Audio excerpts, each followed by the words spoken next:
Hey everybody, welcome to a new episode of Meatpacking Unpacked. My name's Jeffrey LaFrancois. I'm the executive director down here at the Meatpacking District, and we are thrilled to welcome you to 401, a new space right on West 14th Street that brings together art, coffee, happy hours to present to you a district defined. Streets, sex, and survival. A photo exhibition all about queer life in the Meatpacking District in the 80s and 90s. Not only does it feature 8 phenomenal photographers and their lens on the time on the streets and inside the clubs, but we are bringing to you lots to do in the space, so take a walk around with me.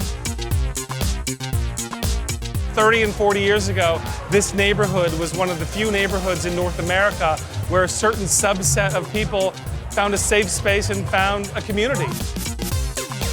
This is where all the underground sex and fetish clubs were at, and they were all within walking distance of one another. You had Mother down the block, you had the Hellfire across the street. Jackie 60, or there was a place across the street over there called the Vault. And then the DJs were off the chain here. There just wasn't anything like it. It was very sex positive. There was trucks everywhere, trans women, fetish clubs. It was a different place.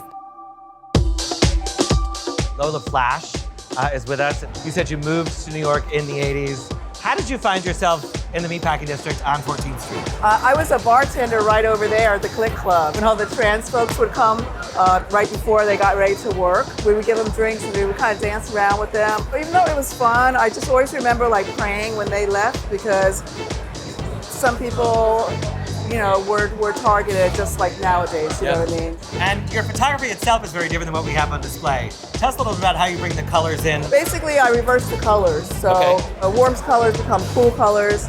Black people become white people become black. Some people say that I'm like queering the color or queering the lens.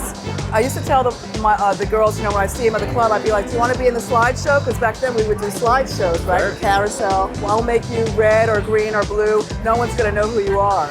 So it's also a way of like... disguise in a sense. Yes. And it's also kind of a way of moving away from the binary idea of black and white. For me, I just want to like pause for a second and think about all those folks who are here still. You know, it's like maybe they're here having drinks with us and we don't really know. One of the other photographers in the show, Pulitzer Prize winner, Lindsay Adario, is here with us. A war correspondent, somebody who has spent decades literally on various front lines, and you got your start, in a sense, in 1999 by sort of embedding yourself with a group of trans sex workers in the Meatpacking District. I did. That's a wild start. It's a wild start. I was very young and very inexperienced, and one of my editors at the Associated Press came to me and said, I think this story would be perfect for you. It was about a series of murders in the trans sex worker community that at the time Mayor Giuliani allegedly said, these people are throwaways, we don't care about them. So the idea was to sort of embed with the community and to show who are these people and what are their lives like. For me, it's about giving perspective and to show that we're all the same. You're gonna find some of the fashions that those gals are wearing in those pictures in 99 today on the streets.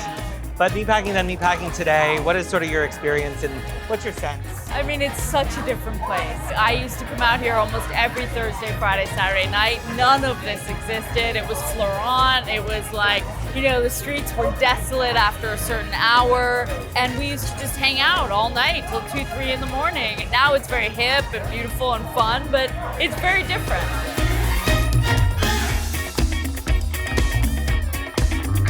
It was a lot of sex, drugs, and rock and roll, baby. She's one of my favorite subjects back in the days. I photographed her quite often in the street about 30 years ago.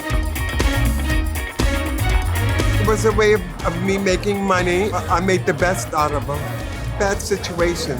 And now it's 30 years later, and I'm still here. You captured moments of our lives that we will never forget. Thank you for joining us for another episode of Meatpacking Unpacked. Come on by 401 through July 9th. Check out the space, the amazing art. Grab a cup of coffee, a glass of wine, stay for a DJ, and most of all, we'll see you around the district this summer. Take care, everybody.